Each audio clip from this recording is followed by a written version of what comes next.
So getting into the sort of the acoustic era, if you will, what sort of made that? It was any influence to do that? The shift towards from the anthem era sort of to Crosby, the Workingman. Stills, and Nash. Number one, and number two, the new songs that Hunter and Jerry had written. Right. And because the new songs really didn't lend themselves to that balls against the wall psychedelic Ranger treatment. It also felt a lot easier. Yeah, It was that's a true. lot. That's the true. songs were easier. Yeah, the playing of them was easier. It wasn't such a nightmare electronically to.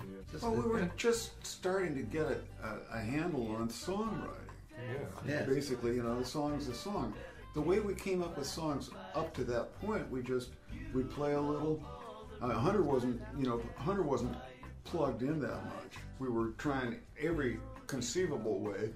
Somebody take a section of a song. This is I got it, and it goes like that. And that's how the songs got written.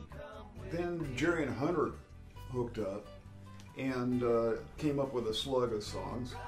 And for the most part, that was Workingman's Day. Yeah, and the other thing was that by that time, we had kind of explored that whole seven-headed dragon come to eat your mind space, and you know, after Anthem of the Sun and Live Dead, it was like, Where do you go with this? yeah. Yeah, how come it's What so you gonna do troublesome? now? Right. It's never going to be a seven-headed dragon again. It's going to be a 49-headed dragon next time, because that's how that goes. Yeah. Right. And are we up for that? Yeah. Well, Jerry was saying, well, we can just be a normal band too. Because that was sort of what the Crosby influence and Stills, you know. And the thing is, we could sit around with acoustic guitars and kick stuff back and forth. Yeah. And that was delightful. You know, we were on the road a lot. We'd sit on the diving board by the swimming pool at the motel. Yeah. I remember perfectly well just sitting on the diving board and we need a bridge here. We got, you know. How did you achieve such a dense vocal sound? Well, Crosby, Stills, and Nash had us way beat at that. They call that stacking. Yeah, we called it stacking back then. You know, that was the industry term for it. But you know, you record a chorus. The Eagles were famous for it. Yeah. I don't know how many tracks of ooze back there, but they turned themselves into a choir. And you can do that. You can turn yourself into a choir. One person could do it with enough stacks. We probably did it once, and then two more times, maybe 9 tracks. Yeah, 9 Maybe tracks. everybody doubles themselves. Yeah. Yeah. Everybody doubles themselves, and you sing the exact same part 3 times. And It's a chorale. Did you know that a song like Casey Jones, for example, did you have any idea that it would be such a big song? Casey Jones, for instance, had that hook, you know, driving that train high on cocaine. I mean, you could almost tell that was going to sink into the collective psyche. Casey Jones was a cautionary tale too. Yeah, we tried. We tried.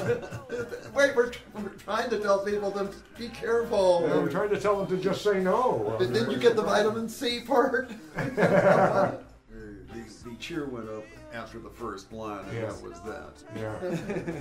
How come Mason's Children didn't go on Workingman's even though it was recorded during those sessions? Something had to go.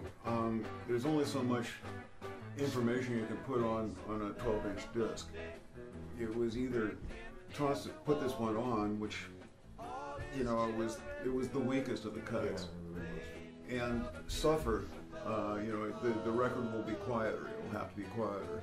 If the record was quiet, then it came across the radio quiet. You lost people's attention, so the idea was to keep the records hot and keep the size as short as you could. But we figured max about 17. 18 minutes aside. Yeah, 18 no minutes. more than 18 minutes. No more than 18 minutes aside, and we used to all damn near come to blows over the outer grooves. Whose song got the outer grooves?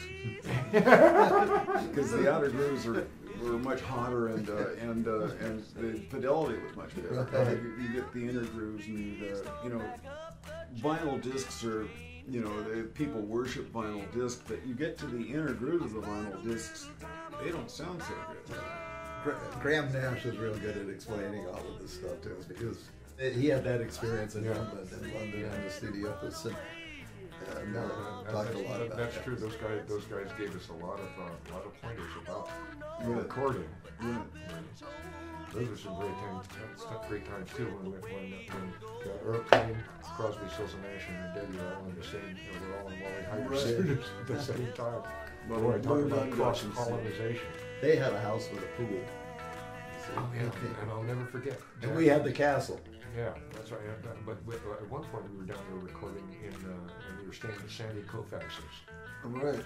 Oh, that big Koufax's mansion. hotel. Oh, right. That's right. The hotel. And Jack Cassidy brought A Day in the Life, an acetate of A Day in the Life from Sgt. Pepper. What a moment that was. We took huge delight in getting the new Beatles stuff. Yeah. Remember the '68 Northwest tour? The White Album had just come out.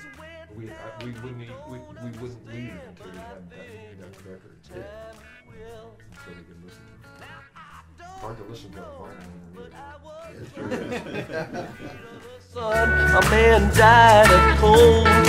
Keep on coming on, stay